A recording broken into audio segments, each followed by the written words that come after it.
Magandang gabi po, Luzon, Visayas at Mindanao.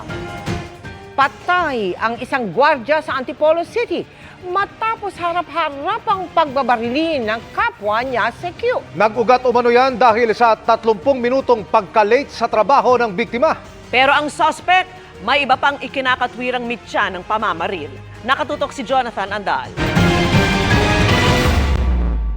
Walang habas na binaril ng gwardyang yan ang kapwa-gwardya sa isang warehouse sa De La Paz, Antipolo City. Hanggang ito'y masawi.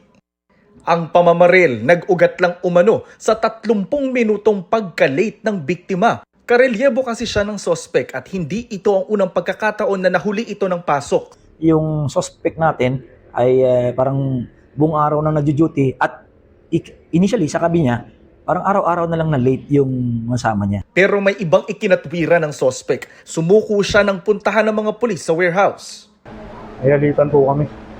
Dala po ng galit, pati sa mga pagbabanta niya sa akin, pati sa pamilya ko. Sa akin, wala namang problema eh.